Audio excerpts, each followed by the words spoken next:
Kit Kat bar. Y'all already know what time it is. I got the black V-neck on.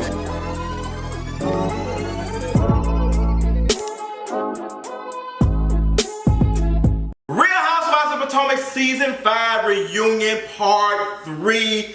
An emotional, an unemotional third part of this reunion that was mentally exhausting for me to watch, not once, but twice. An hour and 30 minutes of nothing but misogyny, a little bit of transphobia, anti-blackness everywhere, all hosted by the king of whiteness himself, Andy Cohen. As you can tell, I'm about to go in because, baby, I am to the highest part of positivity, and I've already slightly went in on Patreon, so you might want to see it because I did a video before I even recorded on Patreon. Right now you can go to patreon.com/KingaReads and get that content. Shout out to all the patrons who are out here supporting me, blah blah blah blah. Love y'all. Girl, this reunion part 3 of Real Housewives of Potomac, girl, she was so draining. She was so draining for me. There were several things, and honestly, I'm going to talk about these in another video because I recognized and I saw something that I've been seeing, and I specifically saw with this reunion with Andy versus Monique. And I'm going to talk about that in another video. I'm going to give some hints, but I'm going to talk about that in another video because, baby, this is going to be, girl, we got some content coming today about Real Housewives of Potomac. So let's go ahead and get started. So Andy is responding and saying, you know, after seeing, you know, Monique, how she's not reacting to Candiace and there's no emotion. This is the first time that Monique has seen Candiace in a long time since everything that happened. And it's just like, I'm not seeing any, like, emotion. Like, you just seem like you don't care. And Monique is just like, I'm just not built like that. Now, there are some folks who do not show this quote-unquote emotion. And everybody's just not going to show that, and it's to be expecting that a black woman to be out here showing something to someone who has done some stuff. It's just, that's just probably not how Monique operates, and she has said that. But how Andy keeps seeing how, you know, how she's not crying, she's not breaking down in tears. It's just like almost like they want to see her be broken down. They want to see her, they want to name it as something else. They want to see her being remorseful and all of this stuff, but it's, to me, it's not. They want to see her being humble. Remember I did a video about being humble several years ago, and some people are not interested in you being, you know, appreciative of the stuff that you have gotten, all of the work that you've done, all of that. They want you to remain humble. And the other way of them saying that, like, they use humble in a word in a way to make you, you know, tamper down your stuff, like be humble. That's why I don't like that word, because people use it in the wrong type of setting. They like, oh girl, you need to remain humble. Bitch, I ain't said nothing publicly other than I'm just happy, oh, remain humble. Like, girl, that's just like almost like people use that where what they're really saying, girl, I don't want you to make any more money. I don't want you to be able to get no more degrees. I don't want you any other thing. I want you to remain. That's what they're really saying. But that's a whole other conversation. You know, I'm pretty sure some people gonna disagree with that, girl. I really don't even give a damn. But I said what I said. And this is what I'm seeing with Monique. Monique just does it like she feels bad for her putting her hands on Candiace. I don't doubt in my mind that Monique does not feel bad for doing that. But I think it's okay for Monique to be like, girl, I shouldn't have did that, but I still don't. Well, I think that is perfectly fine. Like, we can remain cordial, but girl, I ain't gonna be out here, oh my God, Cam wants to, like, they want to see Monique say, oh my God, I'm doing it. And Monique is not doing that. And the only reason why some of these folks would do that with somebody who they don't like on the show that they get paid to be on is because they want to be on next season. And Monique is not one of them folks. As we can see, no spoilers, spoiler warning coming, Monique has quit. She's not returning for next season of Real Housewives of Potomac. She said it was too much for her. It was too much. She dropped the bombshell last night after the reunion, said she over it. And I honestly don't blame her at all. I really don't blame Monique at all. And that took some big stuff because everybody else, as much as Candiace has been through the wire, like she's been in a car wreck with Kanye West, just quit. If it's too much, quit. If it's causing you that much emotional trauma, Candiace, then just quit.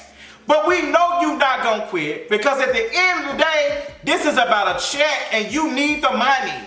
That's all it is. Ain't no way in hell you sitting here getting all this money from this show and you ain't letting this go. Even though it's causing you emotional trauma to you.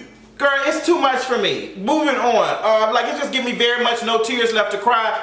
Candiace is just crying. She left in the room. She goes in. Chris is giving her pep talk and his wannabe black accent and stuff, telling her it's going to be okay. Then Candiace comes back. I'm thinking she's still, you know, in their space. She ain't. She's still giving side comments to anything that Monique says. It's just like, girl, we see what it is. I see Candiace for who she really is. Let's talk about that. The conversation comes up about, was Candiace wrong for filing charges on Monique?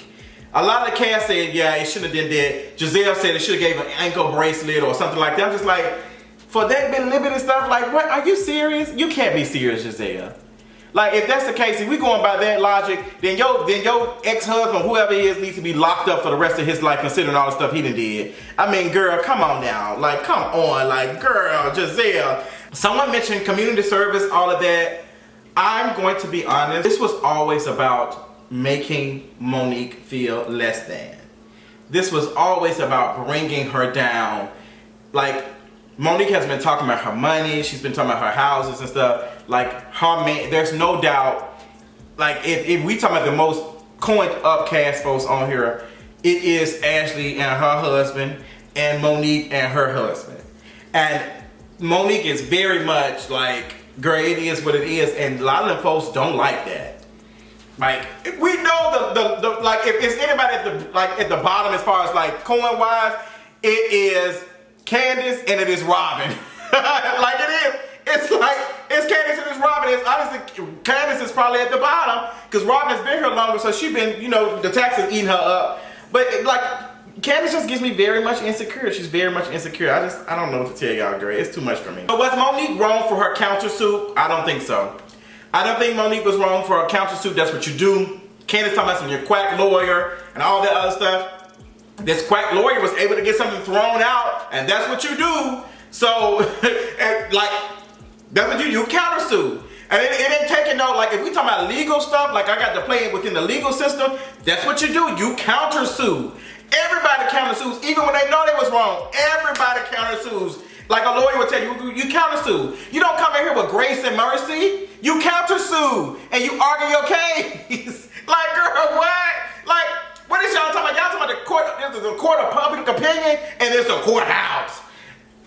Girl, like, it's just so, like, these folks are turning to legal experts after logging on LegalZoom for 2 minutes. I really can't. So Monique reveals that the finger pointing thing is something that triggers her because her father did that when he was reprimanding her and everything. He would put his finger in Monique's face, and she said it was a trigger. She said she didn't want to talk about it. It was a trigger moment for her. And then she admits, like, it wasn't about Monique. It was a childhood trauma. And you can tell that Monique is working her way up to apologize. She's apologizing to Candiace. She's doing it on hard terms. And that is how it should be done. I've always said, and my mother has always told me, you don't apologize to folks till you are ready for it. Because if you just respond with an apology immediately or whatever without thinking about what the harm and stuff you've done, then that means the apology is not sincere. It's not sincere. So I think that Monique, I think it's two things happening. Well, I think it's like two things that folks want from the apology. They want to see Monique apologize, but they want to see Monique feel bad. Like, they want her to feel and show emotion for doing this stuff. And Monique is just offering, hey, I messed up, that was bad. And honestly, y'all know one of the folks, like, I'm not here for like them bullcrap notes app apologies and stuff. But I don't feel like that Monique is giving a textbook apology. I think she's just giving very much a hood, like not even a hood, just a black apology. Like, look sis, I don't fuck with you. But I was wrong for doing that. We ain't got to see eye to eye. We ain't got to do nothing more. That's what it is. Period. Like, how many times you've been in situations where you just say, hey girl, I apologize, and you don't mess with that person no more. Like, you say, I was wrong for whatever I did, but we ain't messing with each other. Like, I apologize for what I did, but girl, like, sis, I don't want to be cordial with this person no more because this person put me in a situation to overreact in that situation. And I think that's what Monique is doing.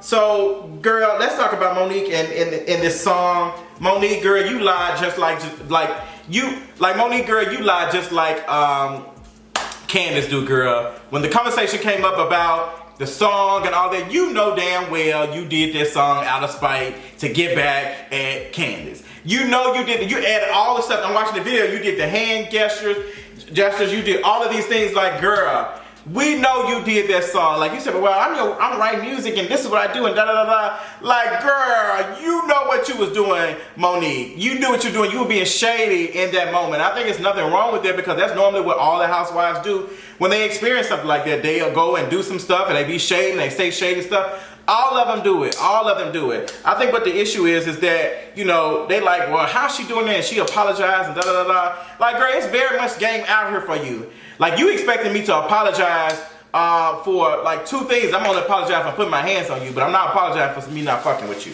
And that's on period. I think that's very much what's going on. But I think Monique felt bad for doing that, but they just wanted to see her, and like, it's just too much. And I just, like, it's just, Candiace just gets on my nerves. Like, Candiace gets on my nerves. I just can't. The mental gymnastics that Candiace is doing, the way she is weaponizing her tears against Monique is so disgusting, because Candiace is very much anti-black. Like, the things that she was saying to Monique, talking about she was a hood bitch and a hood rat and all this other stuff, there was a reason. That's the reason why she wanted to press charges on her. Like, she wanted a ghetto hood woman to, like, this is what you do. And you even got that when she said, oh, is she provoking you? It's very textbook cop type of behavior. Very much gaslighting type of behavior. It's just, Candiace, I cannot deal with her. I can't. And I really wanted to like Candiace. And I'm not a fan of Monique, because I already know you just stand for Monique. Let me tell y'all something. If you had to put me up the lineup with all these other bloggers and stuff who review these shows and all these other folks who, I don't consider myself a blogger, if you had to put me in the lineup with all these other folks who review this show, I guarantee you Monique will be the last person to pick me.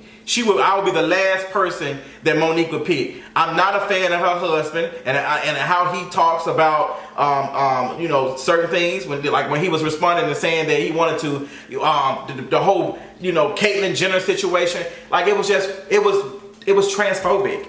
It was very transphobic. It was like, I was just like, not even was it just transphobic, it was misogynist too. You are on this stage, well, like, you not on the stage, but you on this thing talking about some stomping women after becoming trans. Like, this is a whole thing. Like, this is what you think of trans. This is like, I'm gonna do this. Just like what? So that means that you understand as a man that you cannot put your hands on another woman. You understand that. But then you gonna hop on this transphobic train and say, well, I'm gonna do this. Like, it's just, no.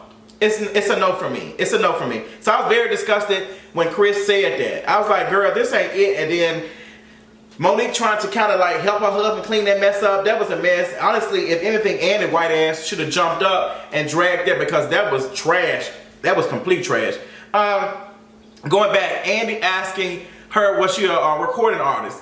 Anna doesn't ask this to all the other white women who be pretending to sing, especially Kim Zolciak. So I'm confused why he's asking this question. He knows what's going on, which is why I'm going to get into Andy and his anti-blackness and his misogynist ass in this next video. So I'm going to save that. So Karen, the question comes about Karen and her siding with the girls.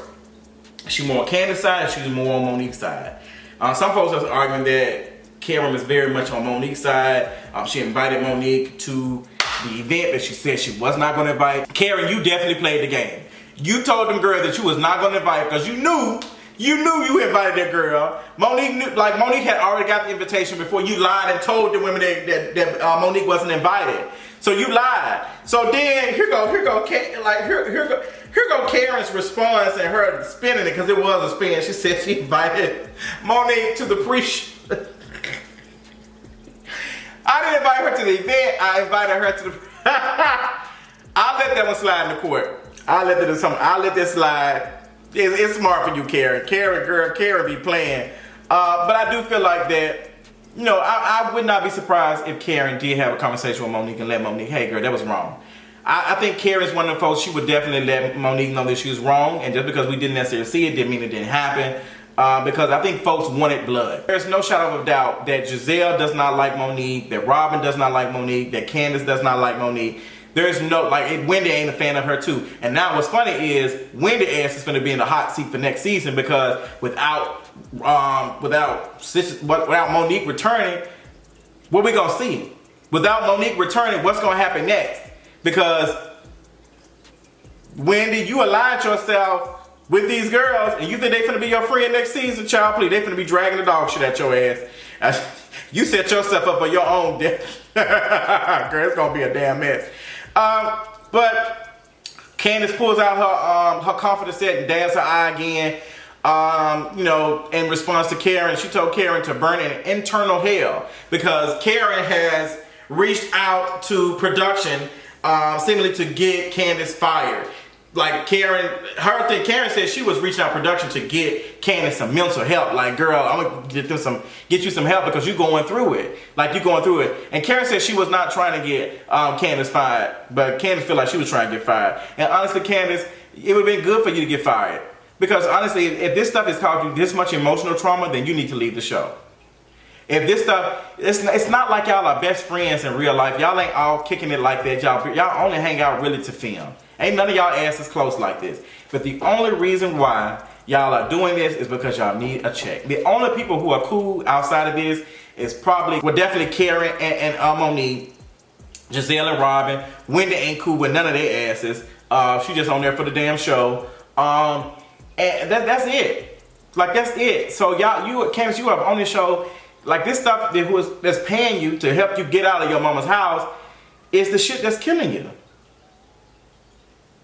And I be telling folks, like, all the time, like, folks who be bragging about their money and stuff, and always can catch this shit. The folks who be bragging and stuff about their money and all this other stuff, they don't let you know all the other internal stuff that they are dealing with that they have to do to get this money. So that's why I be like, when folks be talking about money and all that other stuff, they don't tell you all the hell and stuff they've been through to get to that point, because they only want you to focus on the good shit, and it's not always good. So this is the thing, like Candiace said, this stuff has caused you so much trauma and so much all of these things. Then leave. Get that bread, get that head, then leave. Then leave the show. But Candiace is not gonna do that because she wants the coin. It's Barbie, bitch. The husbands come out. Eddie talks about his family. I'm gonna have to dive into that because I'm a little confused with that about Eddie and his whole family. Apparently, his family ain't, here for him after he moved to the U.S. and all that other stuff. This is the culture that Wendy kept talking about. This is the culture that Wendy's been talking about. Like, girl. Like, wait a minute,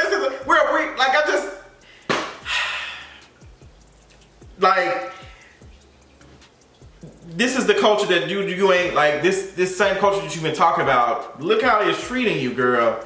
Like, we all got cultures and stuff, and I be calling stuff out, especially the Christianity culture that comes with black folks in the South, baby. I'm like, girl, keep that shit. I don't want a part of that.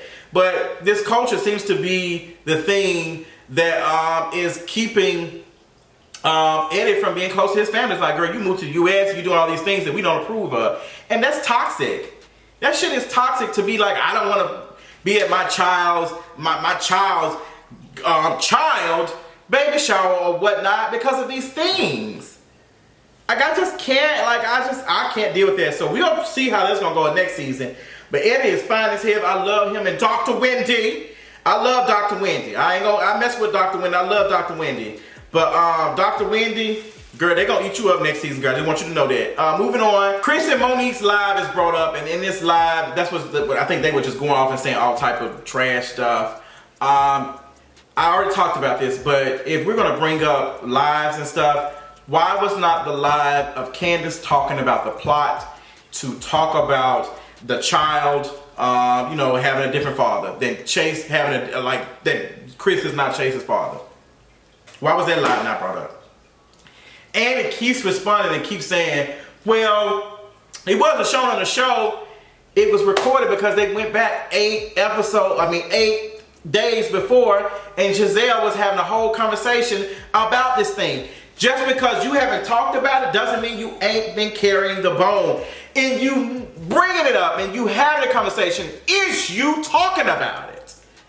You're having a conversation, even if you're not talking about it maliciously, you are still bringing it up, letting us know. So Anna keeps saying, well, it was never brought up on the show, it's never brought up on the show, it's never brought up on the show. Anna, come on now. Like, cut the shit. We talk about Juan and Robin, which was really putting me to sleep. I don't give a damn. I don't feel like watching Robin beg this man to marry her and all this other stuff. I don't give a damn how fine one is. I'm not gonna beg no damn man to marry me. And I wish I like to see that. I am not impressed by this 1900, this 1800 ass shit. I'm begging a man to marry you and all this other stuff. That man should be marrying you because he wants to, and that's something that y'all want. You should be waiting on that man to propose to you and begging. Like, oh, that should be turning real. I can't watch it. It's too much for me. Girl, but they was dragging your ass, Robin. They said, girl, ain't no ground been broke. Y'all ain't building no damn house or anything. They said, girl, you still stay in the same place. Somebody said y'all stay in the same area. I'm also screaming at Monique dragging Giselle on Twitter because Giselle has said that all the streets of Potomac were talking about Chris not being the daddy of Chase. And Monique said, bitch, you don't even live in Potomac. Screaming. Girl, I'm so glad that Juan Dixon's not here right now. Juan Dixon ain't even in your marriage. Like, girl, go sit down for me, please, Robin. Go ahead and clock out for me, baby. Go ahead and clock out for me, baby. The whole Chris going at it, Chris hollering at Monique. Girl, that's when I said, girl, this is too much for me. Chris going off and talking to Monique and Chris standing up, and then Giselle took that as a threat from her security guard, and it's just like, make him sit down. I was like, Giselle, if you felt that threat, don't go to the show. If you felt that threat, don't show up. Like, it's just all the theatrics for me. Like, girl, what is this bodyguard gonna do for you with him being like, girl, what? Like, come on now. Giselle, please. The tragic mulatto shit, please leave that alone for me. Greg was giving me the tragic mulatto trope. To me, like, oh my gosh, Giselle, oh my gosh, like, girl, I can't. Then we get to the end, and, you know, Chris talking about something, chess, not checkers, and I'm like, Chris, if this was truly chess, your ass would have lost. That's not how chess works. You're very quiet and silent. Chris, you've been very loud, so I don't understand. Monique is, not on the show. Candiace is still on the show, so I don't understand how that's chess. I mean, maybe somebody can explain that to me, but I don't see that as chess. Chess would have gotten Candiace off the show or something like that. And we talking about really taking the queen out and all that and all the other stuff. Like, I would think that would be knocking her out or something, like getting her off the show. So I don't see how, you seem like you was hurt by it. Like, you were very vocal about being hurt by it, which I was, a little appreciative of you showing some emotion, talking and loving on your wife in that moment, but I just don't see how that was chess. I think that was just you talking, and sometimes Chris be doing way too much. Sometimes Chris be, I'm like, Chris, like, you might stay out of that. I did kind of enjoy White Chris, the Pilgrim, when he was talking about Michael, and how he was talking about Michael has been very, erratic and all these other stuff, and how he disrespects the women on the show, which is all black women. Nobody's advocating for Michael to be fired. Michael is still on there. Michael has been drunk and doing all types of stuff. Like, the same energy that Michael was giving somebody, so you going to jail and doing all the other stuff, is the same energy that Candiace be giving. The same anti-black ass energy. Girl, I would drag that, but I'm gonna probably say that for something else. We wrap up. We wrap up, and they asking all the girls about what's next, and everybody going through their stuff, and Ray talks about, him doing another, 25 years or something for Karen. Karen, she, I'm like, okay, Karen, girl, that's cute for her. She said they've been working. Cute for them. Chris hugging Monique saying hurt people, talking to Giselle. Funny as hell. Baby, the way he said hurt people. Because Giselle most definitely is hurt. Girl, she's most definitely hurt. And so is Chris too, because he really bothered by that. I feel like he feel like a little bit insecure about that, but that's a whole nother story. Monique, she's not returning for the next season. I want to see what that's going to be about. What is that going to mean for Candiace? Because is Candiace going to drag on the whole season talking about this situation, or is she going to move on forward? Like, what's going to happen? Girl, this reunion was a lot emotionally for me. That's why this review is long as hell. Tell me what y'all thought about it. I'm pretty sure y'all gonna drag me in the comments, and that's that's fine with me. Do what you got to do, girl. But I love y'all so much. Tell me what y'all thought about this reunion. I might do a live stream talking about this later on, but I got to recoup after all of this because it was just way too much for me. So follow me for my next video because I'm finna drag Andy for some of the shit that he been doing in this reunion. Period. Let's talk about it. So see you soon. Bye.